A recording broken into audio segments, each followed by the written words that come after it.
They assigned her to monitor radios at the communications outpost, scanning endless static for intelligence chatter.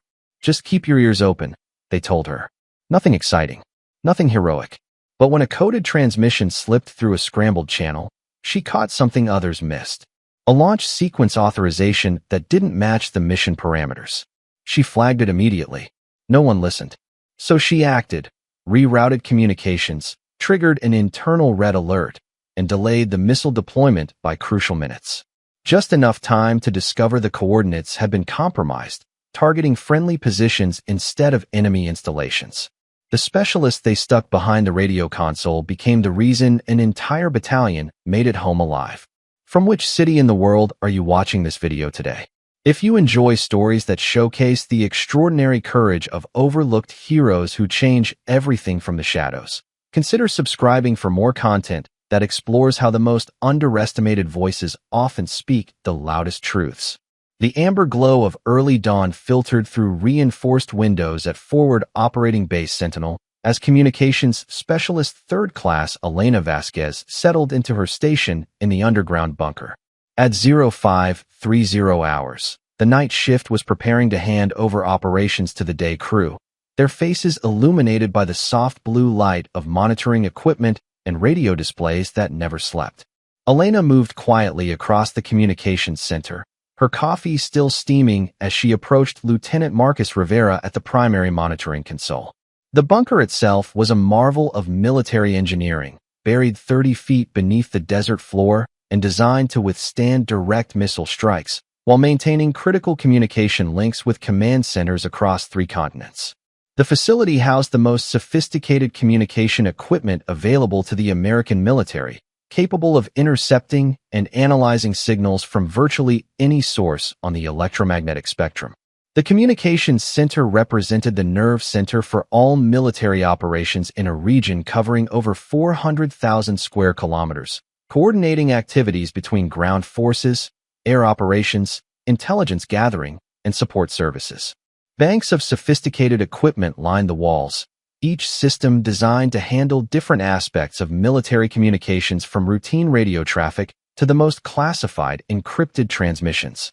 The air hummed with the constant sound of cooling fans and electronic systems processing thousands of communications every hour. Status report, Rivera said, barely looking up from his screen, his voice carrying the fatigue of 6 straight hours monitoring enemy communications traffic across 17 different frequency bands. The lieutenant had served in communications for 12 years, but the intensity of current operations in this theater had pushed everyone to their limits. His desk was covered with communication logs, analysis reports, and priority intercept summaries that documented the electronic warfare being fought alongside the physical combat operations.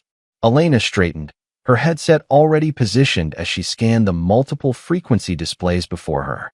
The console before her was more complex than anything civilian communications specialists ever encountered, capable of simultaneously monitoring encrypted military channels, satellite communications, and radio intercepts from hostile forces operating throughout the theater. Each screen displayed different aspects of the electromagnetic battlefield: frequency analysis, signal strength patterns, encryption detection, and communication routing maps that showed the flow of information across the entire operational area. Her workstation consisted of 12 different monitoring systems, each tuned to specific frequency ranges and equipped with advanced signal processing capabilities. The primary display showed a real-time spectrum analysis covering frequencies from 3 kHz to 30 GHz, while secondary screens provided detailed analysis of specific signals of interest. Elena had spent months learning to interpret the complex patterns displayed on these screens, developing an intuitive understanding of normal communication patterns that allowed her to quickly identify anomalies that might indicate hostile activity. Routine traffic overnight, sir. Standard patrol reports and supply coordination from Alpha through Delta companies conducting operations along the northern perimeter. However, she paused, adjusting several dials on her console with practiced precision learned through months of intensive training. I've been tracking some unusual burst transmissions on the encrypted military frequencies. Pattern suggests possible operational planning in progress, But the encryption methodology is unlike anything we've cataloged from known enemy sources. Elena's training had taught her to recognize the distinctive characteristics of different types of military communications. Routine patrol reports followed predictable patterns in timing, frequency usage, and signal characteristics. Supply coordination communications had their own signatures, as did intelligence reports, command instructions, and emergency communications. But the signals she had been monitoring defied easy classification. Rivera set down his coffee, leaning closer to Elena's station. The lieutenant had learned to trust Elena's instincts during their 8 months working together in this facility. Her ability to detect anomalies in communication patterns had already prevented 2 intelligence leaks and identified 3 enemy infiltration attempts that could have compromised ongoing operations throughout the region. Elena's analytical capabilities had proven exceptional even among the specially trained communications specialists assigned to this facility. Identification? Rivera asked, his attention now fully focused on Elena's analysis. Unknown call signs, sir. Transmission patterns indicate high-level authorization codes, but they're using encryption we haven't seen before in this operational theater. I've attempted to cross-reference with our current operational parameters using the updated cipher protocols from last week's security briefing. No match is found in our active mission database, and the patterns don't correspond to any known enemy communication systems. Elena had spent considerable time analyzing these transmissions, applying every analytical technique in her training to understand their origin and purpose. The signals appeared to use sophisticated encryption that was beyond the capabilities of known enemy forces in the region, yet they were appearing on frequencies that should have been restricted to friendly forces. The lieutenant's expression hardened as he studied Elena's analysis displayed across 3 separate monitoring screens.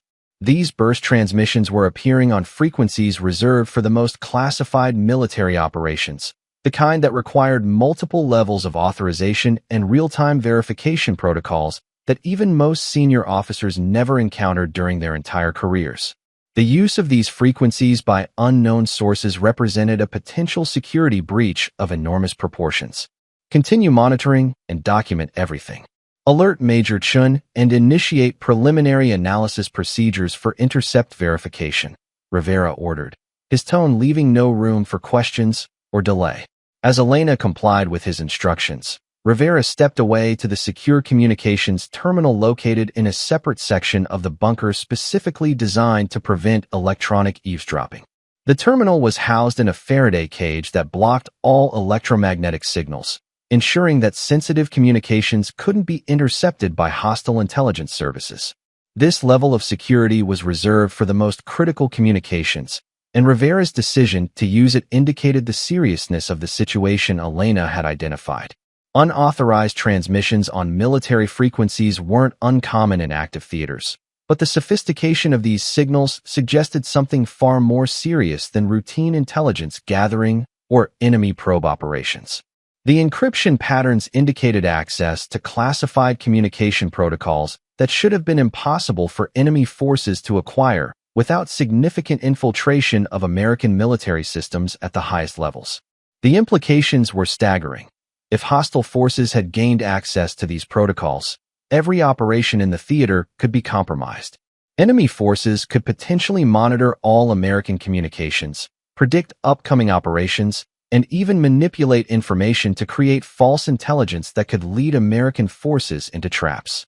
20 minutes later, with the mysterious transmissions continuing their encrypted burst pattern and increasing in both frequency and signal strength, Rivera made the decision to escalate the situation to command level. The patterns Elena had identified were becoming more organized and systematic, suggesting active preparation for something significant. The timing and coordination of the transmissions indicated that whatever operation was being planned was moving into its execution phase. Specialist Vasquez, prepare a comprehensive signal analysis report. I'm alerting Colonel Morrison immediately. Elena began compiling the detailed analysis that would be required for command review. Her report would need to document not only the current transmissions, but also the patterns she had observed over the past several weeks that had led to her identification of this potential threat.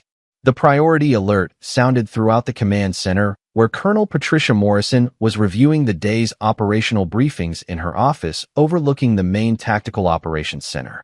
The command center was the nerve center for all military operations in a region covering over 200,000 square kilometers, coordinating activities between ground forces, air operations, intelligence gathering, and support services.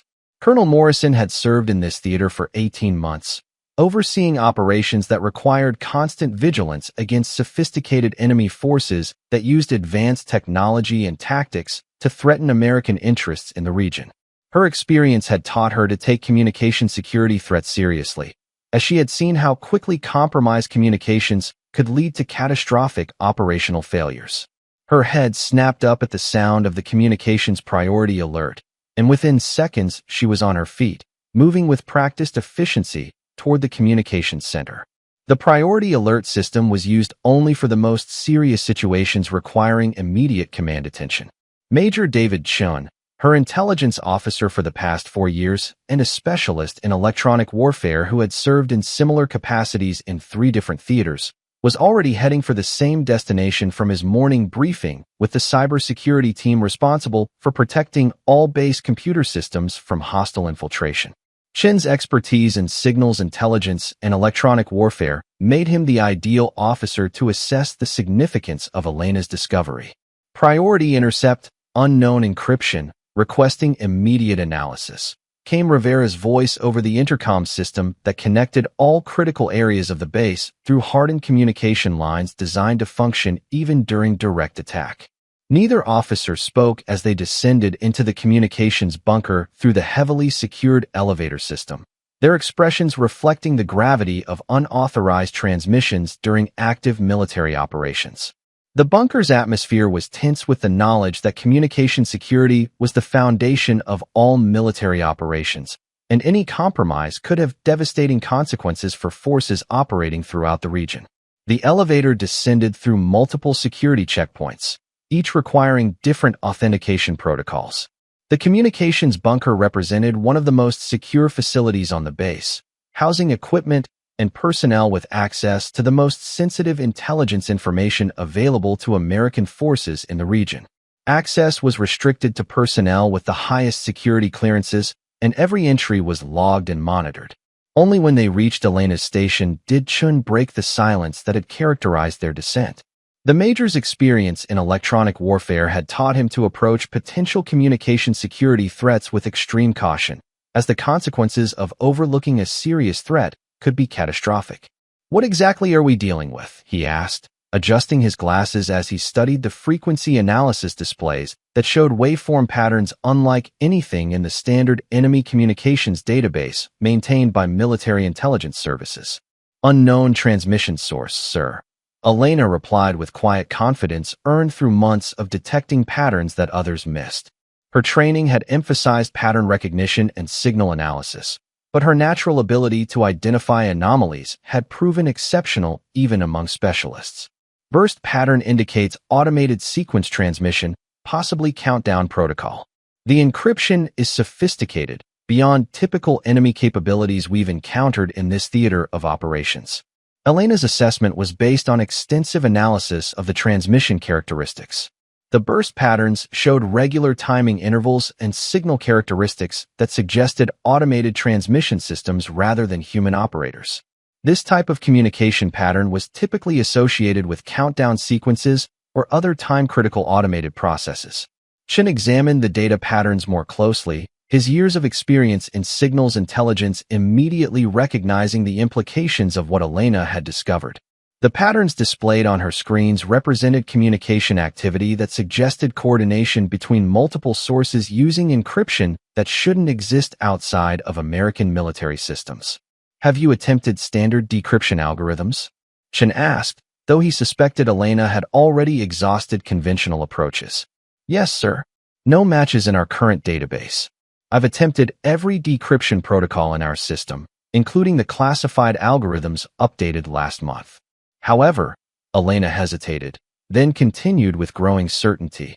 "The underlying signal structure suggests military origin, possibly our own protocols, but modified in ways that suggest someone with intimate knowledge of our communication systems." Elena's analysis had revealed that while the encryption was different from standard American military protocols, the fundamental structure and timing characteristics were consistent with American communication systems. This suggested that whoever was generating these transmissions had extensive knowledge of American military communication procedures. This revelation sent a chill through the command staff. The possibility that enemy forces had compromised American military communication protocols represented a security breach of catastrophic proportions that could undermine every operation currently being conducted in the region. If hostile forces had gained access to American encryption systems, they could potentially monitor all communications, predict American actions, and even manipulate information to create false intelligence. Colonel Morrison studied Elena's analysis with intense focus, her 30 years of military experience recognizing the potential implications of a compromised communication system. Morrison had served in communications before transitioning to command roles, and she understood better than most how critical secure communications were to military operations. "How confident are you in this assessment, specialist?" Morrison asked, needing to understand the reliability of Elena's analysis before making decisions that could affect thousands of personnel. "Very confident, ma'am. I've been monitoring these frequencies for 8 months, documenting over 14,000 separate transmissions and cataloging normal communication patterns for comparison. This pattern is completely new, but the foundational structure matches our own encrypted missile guidance protocols with modifications that suggest systematic analysis and reverse engineering." Elena's meticulous documentation had created a comprehensive database of normal communication patterns that served as a baseline for identifying anomalies. Her analytical approach combined technical expertise with careful record-keeping that allowed her to identify subtle changes that might escape detection by less systematic observers. The room fell silent as the implications became clear. Morrison exchanged glances with Chun, both recognizing what Elena was suggesting. If enemy forces had gained access to missile guidance protocols, every American military installation in the region was at immediate risk of being targeted by their own weapons systems turned against them. "Initiate Protocol Delta 7, Morrison ordered after a moment of consideration. "All communications to be recorded and analyzed at classification level Omega. Continue monitoring, but expand surveillance to all associated frequencies and prepare for possible communication blackout procedures." Protocol Delta 7 represented the highest level of communication security, reserved for situations where the integrity of the entire communication system was potentially compromised. Implementation required notification of theater command and initiation of backup communication protocols that would maintain operational capability even if primary systems were completely compromised. The protocol also required immediate implementation of additional security measures throughout the base, including restriction of access to communication facilities and enhanced monitoring of all electronic systems. Every communication would be recorded and analyzed to identify potential security breaches or unauthorized access attempts. Back at her station, Elena adjusted her headset and expanded her monitoring scope to cover a broader range of encrypted military frequencies, including backup channels that were normally used only during emergency situations. Her workstation transformed into a command center for monitoring the entire electromagnetic spectrum for signs of hostile activity. Standard protocol dictated systematic documentation followed by analysis through proper intelligence channels. But something about these transmissions felt urgently wrong. As if time was a critical factor she couldn't afford to waste while bureaucratic processes ran their course. Elena's experience had taught her to trust her instincts when patterns suggested imminent action by hostile forces. "Getting clearer signals now," Elena reported, her voice carrying a note of concern she couldn't suppress. "The burst transmissions are increasing in frequency and signal strength.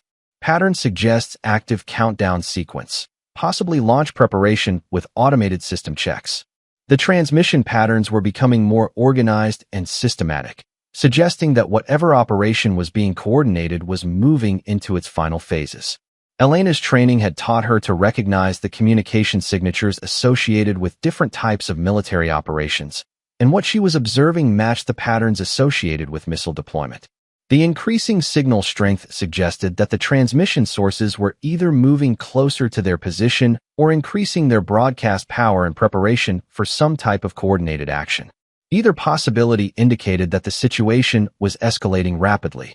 Morrison moved closer to Elena's station, studying the displays that showed transmission patterns becoming more frequent and organized. The colonel's experience told her that they were observing the final stages of preparation for a significant military operation. "Can you isolate the source coordinates?" Morrison asked, needing to understand where these transmissions were originating. "Working on triangulation now, ma'am." Signal strength suggests multiple transmission points, but they're all coordinating through a central hub located approximately 40 kilometers northeast of our position.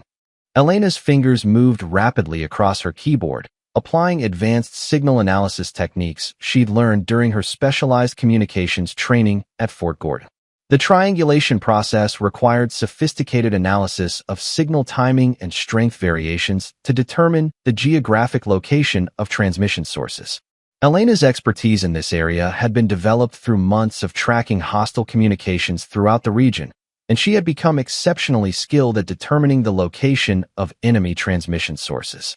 Elena's analysis indicated that the transmissions were originating from an area that contained several known enemy strongholds, but the coordination between multiple sources suggested a level of organization and planning that exceeded typical enemy capabilities in the region.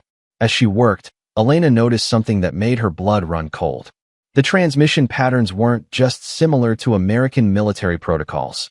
They were identical to the specific encryption used for missile launch authorizations in this theater of operations, including authentication codes that should have been impossible for anyone outside the command structure to obtain. "Colonel," Elena said, her voice steady but urgent, "I need to verify something in the current operational database." Morrison nodded, recognizing the importance of Elena's request.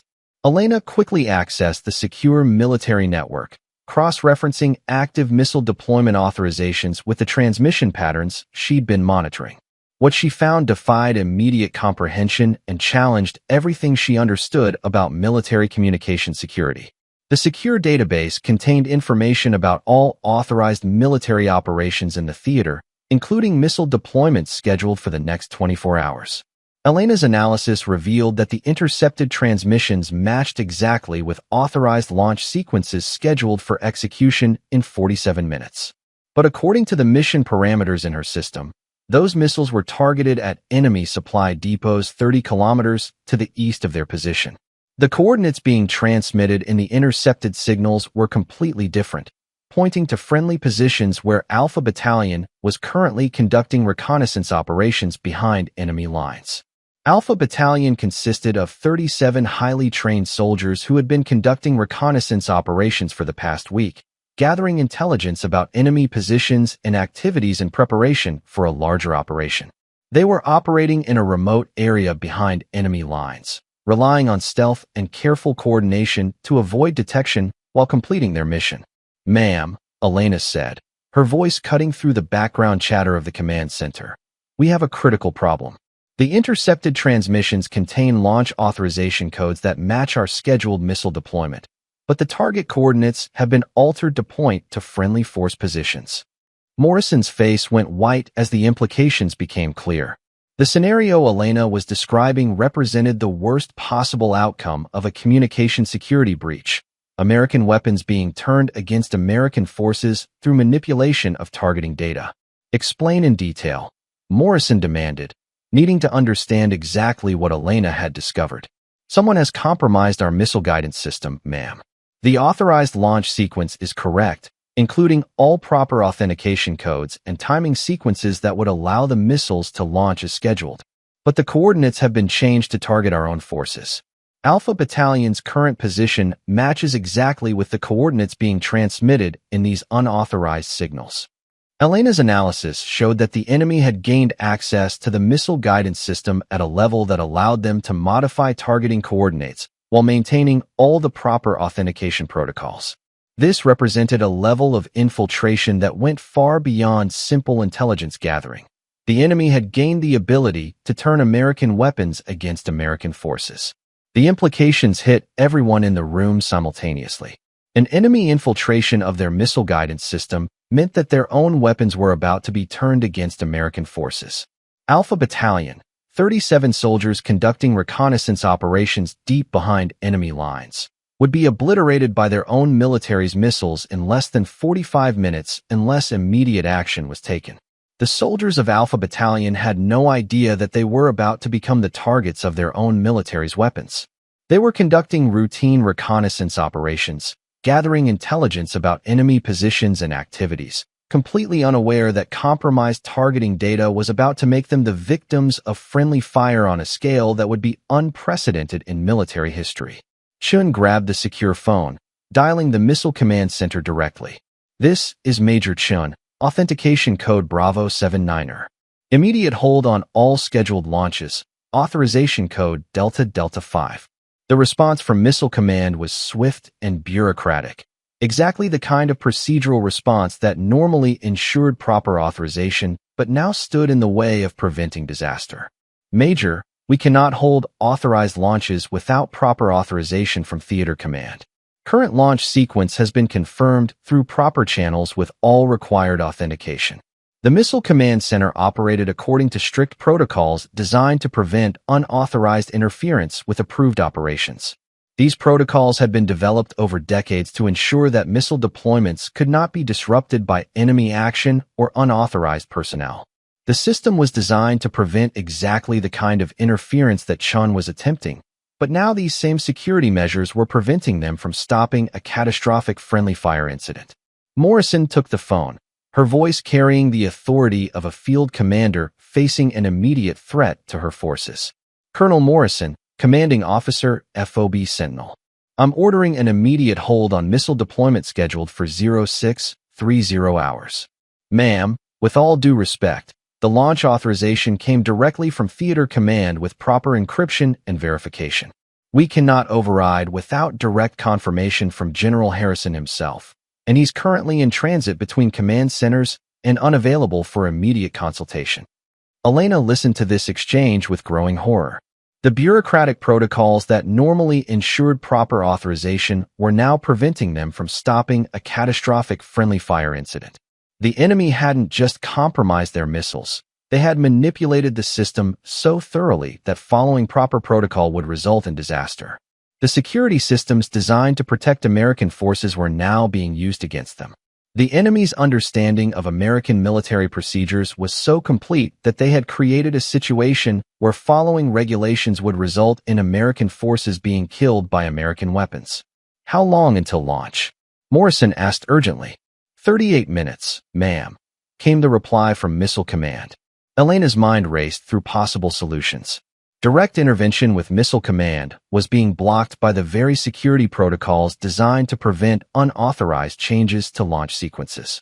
But there had to be another way, some method of disrupting the compromised system without going through official channels that were now working against them. The challenge was enormous.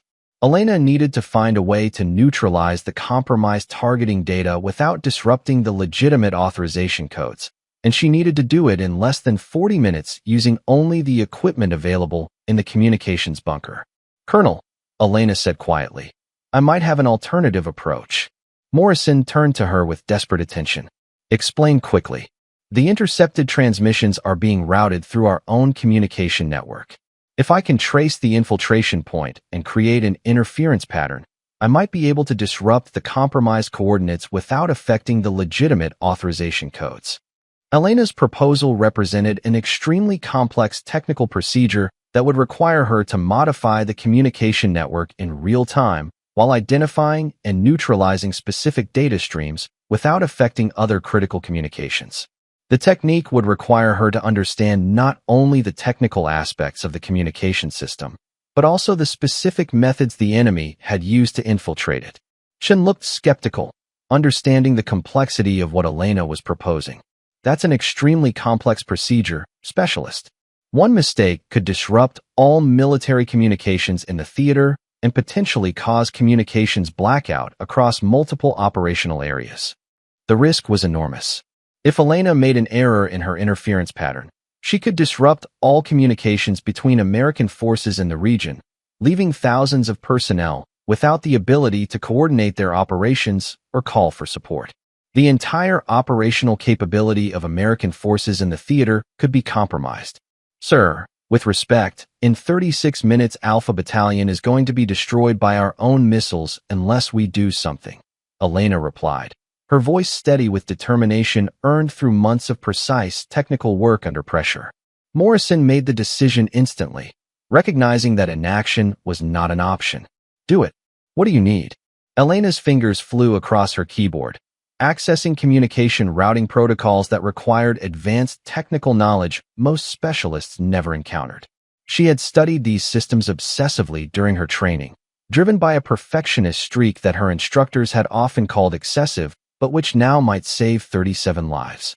I need 15 minutes of uninterrupted access to all communication channels, and I need authority to temporarily modify signal routing protocols without going through normal authorization procedures, Elena said, already beginning the complex process of tracing the infiltration through the network. The procedure Elena was proposing would require her to access and modify the fundamental routing protocols that controlled how communications moved through the military network. These protocols were among the most sensitive and protected aspects of the communication system, as their compromise could affect communications throughout the entire theater of operations. You have it, Morrison replied, then turned to the rest of the command staff. Clear the communications center except for essential personnel. No interruptions until this is resolved. The communications center transformed into Elena's personal laboratory as she began the most complex technical procedure of her career. She needed to trace the path of compromised signals through a network that included thousands of routing points, identify the specific infiltration method, and create an interference pattern that would neutralize the false targeting data without affecting legitimate communications. As Elena worked, sweat beading on her forehead despite the cool bunker air, she traced the path of the compromised signals through the labyrinthine network of military communications. The infiltration was sophisticated. Someone with intimate knowledge of American communication protocols had inserted malicious code at multiple points in the system, creating redundancies that would make detection and removal extremely difficult. The enemy had planned this operation carefully, studying American communication systems for months or years to understand exactly how to manipulate them. The infiltration represented a level of sophistication that suggested state-level intelligence capabilities and access to information that should have been impossible for hostile forces to obtain. Elena's analysis revealed that the infiltration had been accomplished through a series of small modifications to the communication system, each appearing harmless in isolation, but combining to create the ability to modify missile targeting data. The enemy had demonstrated patience and sophistication in implementing their plan over an extended period. Found it, Elena announced after 12 minutes of intensive analysis. The infiltration point is a maintenance access node that's normally used for routine system updates. Someone gained access through administrative credentials and inserted modified targeting protocols that override original coordinates while maintaining proper authentication. The maintenance access node was a critical vulnerability that few people knew existed. It was designed to allow system administrators to update communication protocols without disrupting ongoing operations, but it also provided a pathway for someone with the right credentials to modify any aspect of the communication system. The enemy's use of this access point demonstrated intimate knowledge of American communication systems and suggested that they had either compromised administrative credentials or had assistance from someone with legitimate access to the system. Can you remove it? Chen asked urgently. Not remove, but I can override it. Elena's hands moved with practiced precision across multiple keyboards simultaneously. I'm creating an interference pattern that will cause the compromised coordinates to be rejected as transmission errors, forcing the system to default to the original authorized coordinates. The technique Elena was implementing required her to understand not just the technical aspects of the communication system, but also the specific methods the enemy had used to infiltrate it. She was essentially fighting a cyber warfare battle in real time, using her knowledge of communication protocols to counteract sophisticated enemy infiltration. Elena's approach involved creating precisely calibrated interference signals that would disrupt the false targeting data while leaving the legitimate authorization codes intact. The technique required perfect timing and exact signal characteristics to avoid disrupting other communications. The technique was extremely risky. Too much interference and the entire launch sequence would be aborted, potentially alerting the infiltrators to their discovery and compromising future operations. Too little, and the compromised coordinates would still reach the missiles. Initiating override sequence, Elena announced, her voice calm despite the enormous pressure. Time to launch, 18 minutes.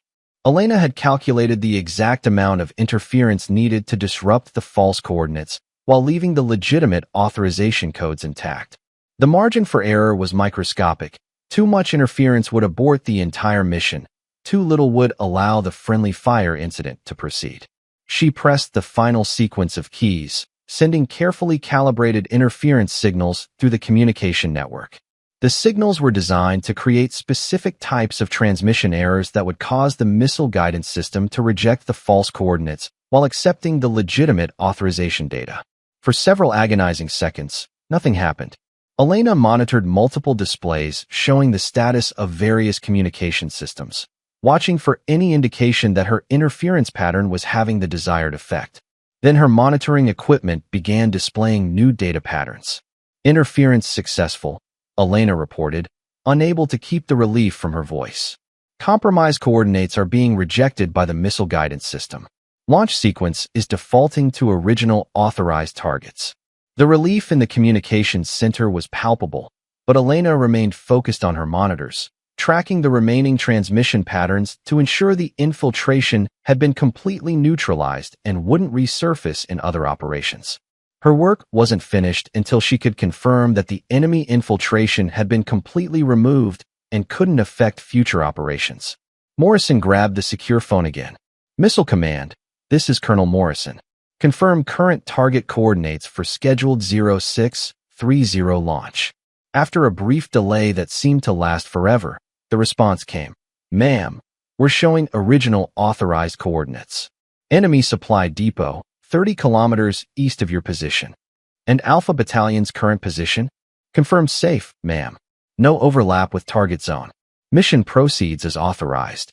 The communications center erupted in quiet relief, but Elena remained focused on her monitors, tracking the remaining transmission patterns to ensure the infiltration had been completely neutralized. Her analysis showed that the enemy's ability to modify targeting data had been eliminated, but she needed to verify that no other aspects of the communication system had been compromised. Elena, Morrison said, using her first name for the first time. That was extraordinary work. How did you know to look for coordinate substitution? Elena finally looked up from her screens, her face reflecting the exhaustion of the most intense technical challenge of her career.